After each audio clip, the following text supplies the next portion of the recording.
That happened at that time. It was about 4 o'clock in the evening, and we had trembling the ground and the windows and everything shook. And then there was a neighbor across the street, but he was our neighbor. And he was the man that traveled a lot. He knew about. And of course, when he said, we're going to have an earthquake, and we laughed at him. Because we didn't know what an earthquake was. And he said, you needn't laugh. He said, by 4 or 8 o'clock, he said, we'll have a tidal wave.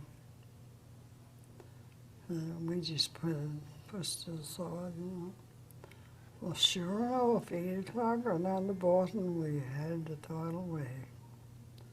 The whole cove dried right out, right out, right out.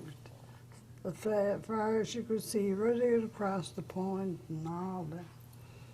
And it wasn't very long, about 20 or 25 minutes, I suppose, and it started coming in. And it didn't come in like water, it was just like foam that you put on the fire. One big roll right in over. Everybody was terrified. Nobody knew what to do. Everyone took off running up in the woods and everywhere. It was me and Mom. My brother was about 2 years old, and I was 9 years old. I grabbed him up and under my arm, and I ran up to Mrs. Stacy, Mrs. Genevieve Stacy. And we all stayed at her house that night. Whatever could get in the house was in there, on the floor and on everywhere. And next morning when we got up, everything was covered in with glitter. That was in November. And so everything was gone.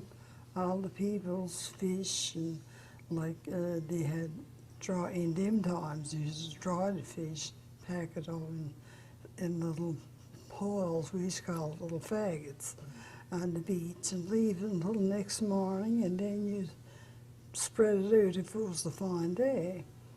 So there was none of it left. Everything was gone with the rocks and the sand and everything.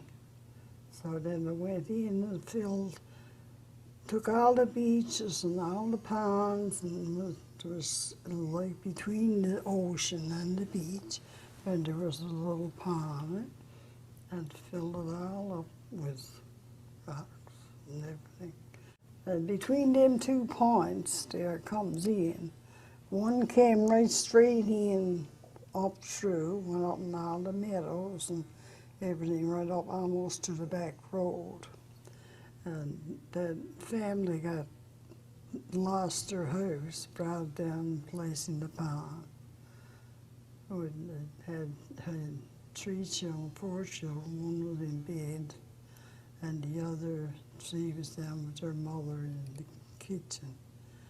They were all drowned, but the little girl, she lived because she was upstairs in bed. After it was all over, the men went out and broke the window and took the little girl out. She was terrified. But she's still living. She lives in Marystown. She's Margaret Saint. She got married after when she grew up to a saint. Yeah, but see, she was up further up in the meadow, and it was really flat and level, and the sea on the beach was about level, and it went right on in, right up through the meadow, and took that house, as it happened, it was 2-story, and brought it out, and that's as far as it was landed. It left it right there in the pond. And now there was leaves there along, you know, on the other side, but never touched that. But did you see that? Did you see the house being taken? Yeah. And the poor little children, they were all waking in the hall. So I guess she didn't notice anything was going. No, she had the sewing machine on the table. She was sewing, And she didn't have kids put to bed, only one. But, okay, so the house was taken out into the pond. Yeah. So, And then it was sunk down in the pond because it was water in it. yeah. But when they took out, not the people that were dead now in the bottom, but when they took out Margaret, that's the Yeah. little three, Yeah, yeah. I think she was 3 years old. And there. Were you there when all that happened? No, no. Gee, the men done that. So we were expecting it. We were waiting for it, really. And then when it started to come, we seen the white wave come. And I said, the mama said, Uncle Price, we used to call him. His name was Price Wells. And I said, he was right. So I grabbed up my brother, and we went on up to her place. And she met everybody in the gate with her rosary beads in her hand. And that house, my dear, was packed that night. It was packed. Everybody that could get in there was in there. My husband was there. He was only a young fellow then. But there wasn't too many houses damaged or anything. The most was the men's fishing gear and their boats and their stages and all that line, the water line. All that was gone. Their nets and their traps and whatever they had, because it was a time in the year that they'd have it all taken in. Put dry and take for the winter. But the fish was the worst. He lost every bit of fish that he had. So how was that winter? Was it a tough winter? Well, I was kind of tough. But then that ship came and she brought some stuff, you know, things that people never ever saw before, you know. Like apples and oranges and hard bread and stuff like that, roll oats and brown flour and all that kind of stuff. So that was about, what, 5 o'clock? Yeah, about 5 o'clock. But there was a while after, though, before Well, 8 o'clock, the water went out.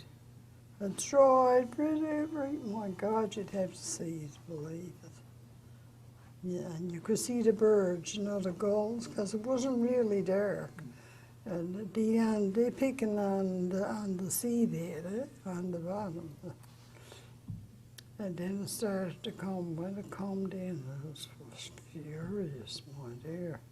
There was another house, another big white house, a 2-story building, and it was over on the other side, on our side, I'll say, and over where the churches do now.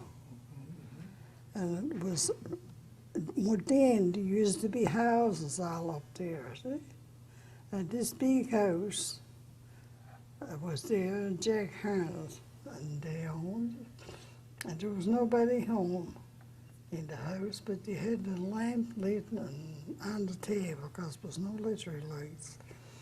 And the sea come up what we call Joe's Cove, and went down over that flat of land and went and took that big house and took it down to the landmass, down to the beach, and carried it out in the cove.